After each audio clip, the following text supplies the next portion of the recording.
estamos com um convidado pronto, então a gente vai voltar a falar sobre antifacção. Fizemos esse parênteses aqui sobre COP, a gente vai continuar acompanhando nos próximos dias, mas hoje o tema quente é antifacção, então vamos chamar ele? Você chama aí, Thalita? Chamo.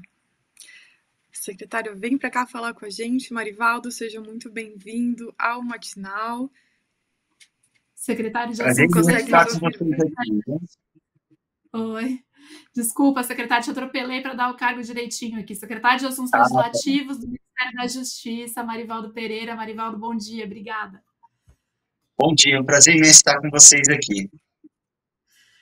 Vamos lá, secretário, acho que comece perguntando aí o que você está prevendo para o dia de hoje. A gente ouviu a fala do ministro Lewandowski ontem no evento do Jota, né, falando que tem uma dificuldade aí, não sabemos se vai ter uma negociação ponto a ponto, o que vai acontecer. Então, você que está justamente fazendo essa interlocução do MJ com o Congresso, qual que é a sua expectativa para hoje?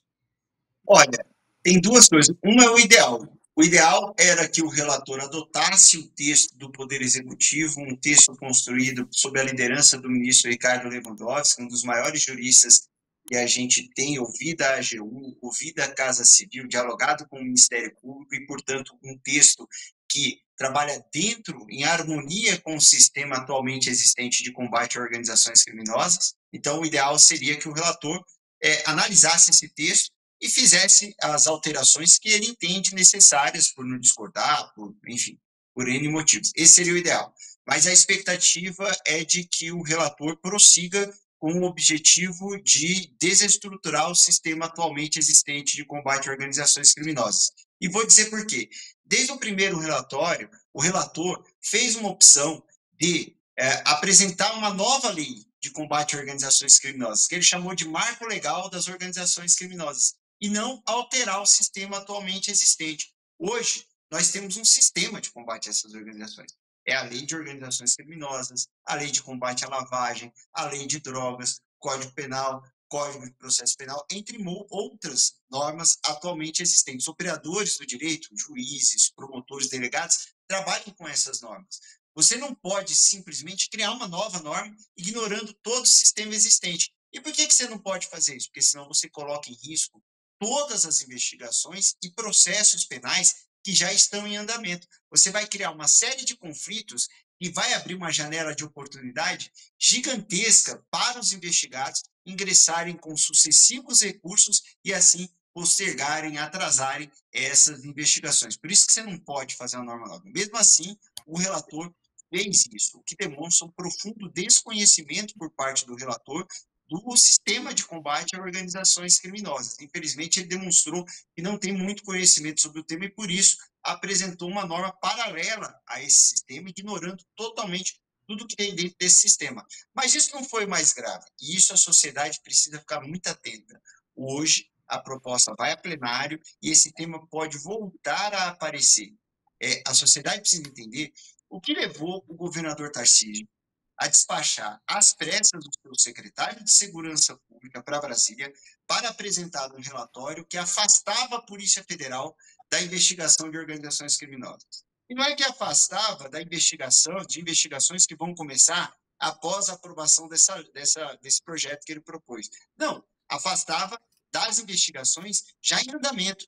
Ou seja, semanas depois da Carbono Oculto, a maior operação da história de combate ao crime organizado, que apreendeu mais de 1,2 bilhão do crime organizado, sem disparar um único tiro, sem a morte de nenhum policial, a gente tem uma proposta do deputado Derrite, a mando do governador Tarcísio, afastando a Polícia Federal das investigações de organizações criminosas. Acho que esse é o grande ponto que a sociedade precisa se questionar e precisa ficar atento, porque pode ser que isso retorne hoje. Após quatro mudanças, o que só demonstra, comprova aquilo que eu estou afirmando, profundo desconhecimento do relator sobre o tema. 4 mudanças, a gente ainda tem os seguintes problemas. 1, conflito de normas com o sistema atualmente existente. Vai ser uma farra para quem está sendo investigado poder entrar com recurso.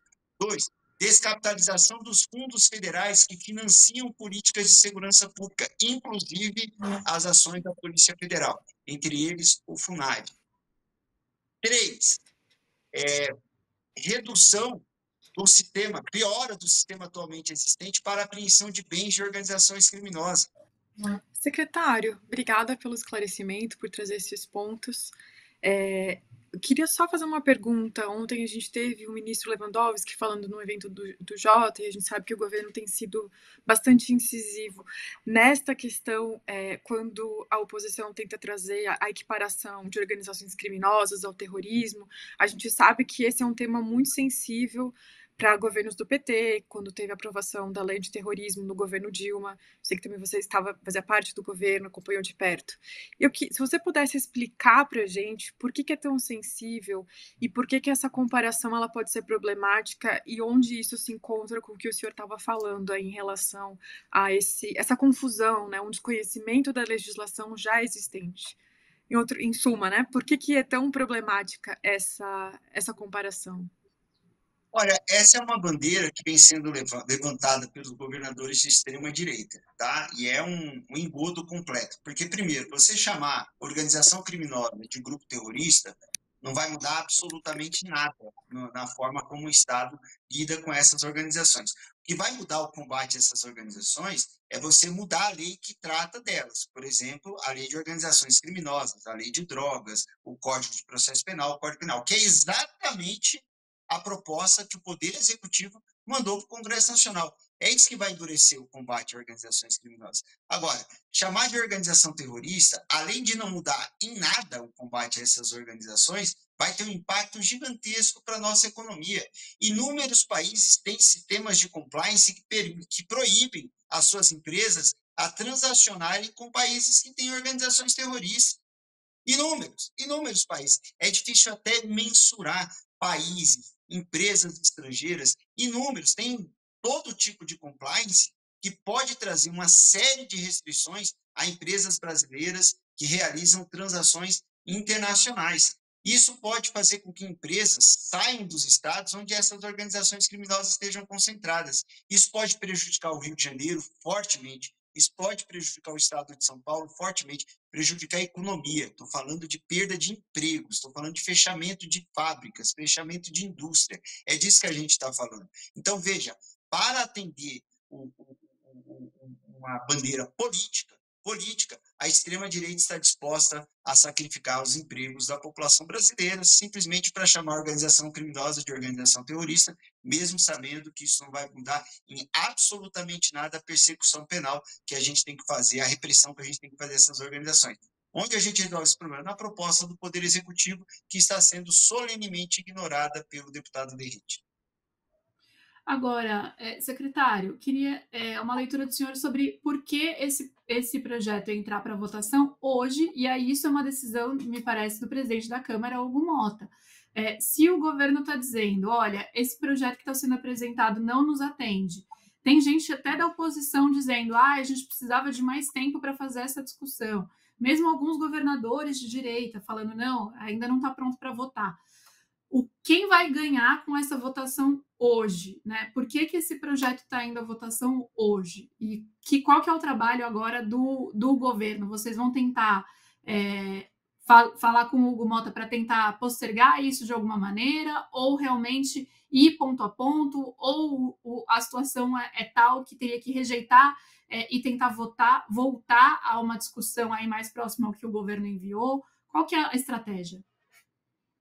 Óbvio que a gente precisa esperar o 5º, 6º ou 7º relatório, enfim, temos que acompanhar ao longo do dia, porque a frequência dos relatórios, enfim, a equipe está lá de plantão, dando F5, para ver se já tem novo relatório, porque está um pouco assim, essa relatoria do deputado Derrite. Mas, hoje, quem ganha, se aprovar hoje, do jeito que está, considerando o 4º relatório, eu não tenho dúvidas, quem ganha são as organizações criminosas.